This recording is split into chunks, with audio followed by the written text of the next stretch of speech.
Hello, Tensor friends. We got a Tensor calculus problem of the day for posted on 6/29. Okay, given a vector, we always write like that. The summation notation, it's as many terms as you have dimensions. Take the differential of that vector with respect to an arbitrary coordinate, like this. We've done many times. We use the product rule. We get these two terms. We now know what this is. This differential is the definition of the Christoffel symbol, okay? So we substitute this back into there. We get this expression. Now look at this.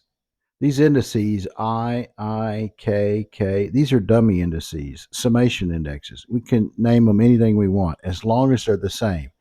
So what we do is swap I to K and K to I, and we get that. And you say, why? Well, now we can factor out an EI and rearrange it.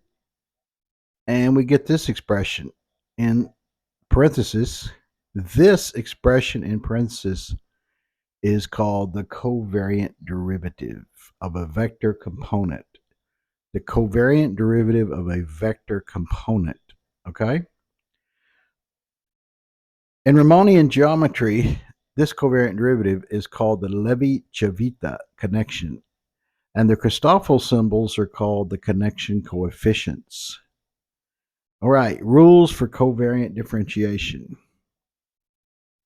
You need one connection coefficient, which is the Christoffel, the symbol, per index.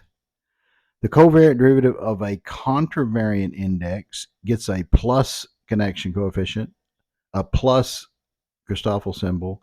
The covariant derivative of a covariant index, lower index, gets a negative connection coefficient. Let's do an example. Okay, here I'm taking the covariant derivative with respect to I of this 3-index the tensor. So it has one contravariant component and two covariant components. So it's going to get 3 connections.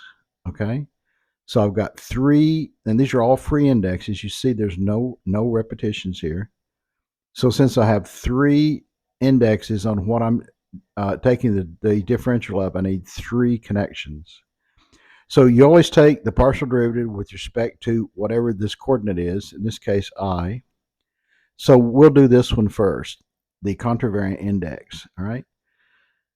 Now you say, well, how do you know if it goes there or there? How do you know? Where does it go? Well, here's the way I remember this. When the sign is positive, the summation index goes lower to upper, lower to upper. When the sign is negative, the summation index goes upper to lower, upper to lower. That is the case if you always put your Christoffel symbol first, which is traditional, right? So it's positive, it goes lower to upper, negative, it goes upper to lower. So I always fill those in first. And then I know there's only one contravariant position left. I have to use that here, right? Now, and I've taken up one of these spots of the covariant indexes, and I've got 3 left. So I just go IJK. And then on this one, since it goes upper to lower, I know my only place I can put M is there. And now since that hole is taken up, and I've still got 3 of these, I go IJK.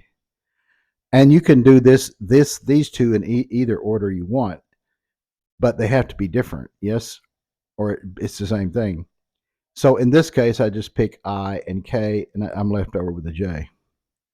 Okay? That's the way I remember this.